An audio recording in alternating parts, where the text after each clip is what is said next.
พ่อแม่เอ๋ยสวยมาพอป่านนี้รุ่นโนแจงซองได้ยินป่าหำอ่องดังกองสนั่นเนืองป่าแม่เปียงล้มลองละดูหนาวข้าวละดูเหมันสนั่นเนืองนั่งกองน้องก็นอนในห้องน้ำตาพังน้ำตะไหลเจ้าฟังป่าเสียงฝนป่าห้องจนเอินสั่งหัวมัน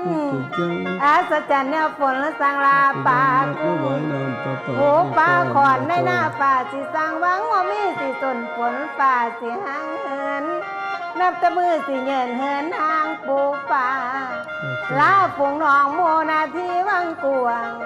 พวงโมซิวหอยกุ้งปูป่าหน่อยใหญ่แล้วจึงไหลลงน้ำไปตนเต้นอยู่เทิงวังเสียน11ก็ตั้งฝ่าสิห่างไกลฝนสารบละเครือก่อยมัวมาในข้างมีแต่ลมมาตองฟังนี่เจ้าฟังมันทั้งดีหนาวในไหนใครบอกสัว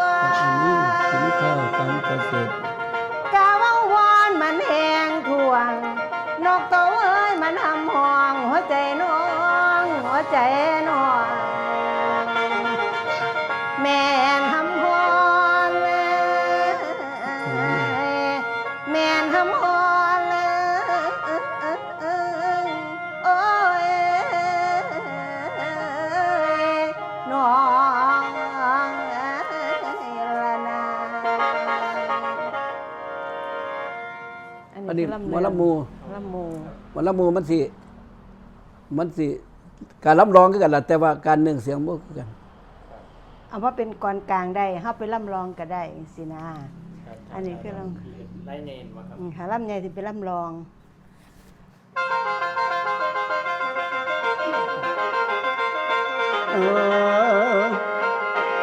โอ้ยละน้องละเพิ่นว่าบุญเอ้ยบุญพี่น้องเคยสร้างจงไปเป็นหนทางขอให้เจ้าได้เที่ยวไต่เป็นบันไดขึ้นสันฟ้าเป็นบันไดขึ้นสันฟ้าพี่มันกวงพวงสวรรค์หันยามาโอ้ยน้องโอ้ยนะ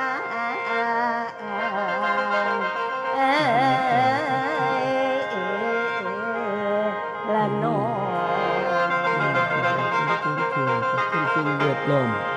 นี่ล่ะพ่อแม่เอ๋ยคิดฮอดตั้งแต่กี้สมัยเก่าข้าวหลังสมัยปู่ป่ายังบ่เน่าตายดอกปูนาคนงามๆก็งามแท้บ่สะแปะปรุงแต่งเลยบ่แดงแสงบ่เหลืองเป็นไทยแท้พ่อแม่เฮา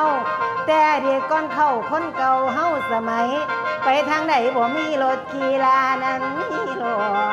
กันไปมาบ่มีหอคือคนสมัยใหม่อันตรายก็บ่ได้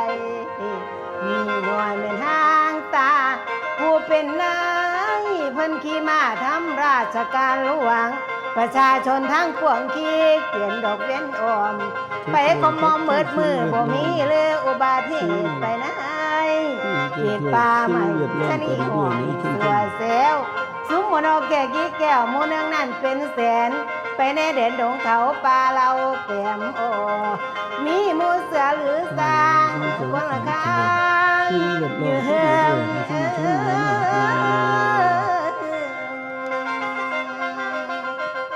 โอ้ยเครือไว้หรือมึงกองเกี่ยวเขียวล้วนดอกคองงามธรรมชาติไม่น้ำห่วยห้องคองเหวบ่มีไผทำลายป่าดงแดนไม่อยากกินหยังก็หาได้เฮ็ดหาวหาง่ายคนบ่หลายทางบ่ดื้อใครซื้อก็บ่แพงฝนก็บ่ค่อยแรงธรรมชาติเดิมดาปลูกในทุนบ่ทันมาโอ้ทำดองหลายใหม่เครื่องจักรกลบ่ทันใส่มีมาคนป่าอรซ้อนเด้ข แม่ป้าสมัยกี้แม่ละก่อนล้างบัวลอ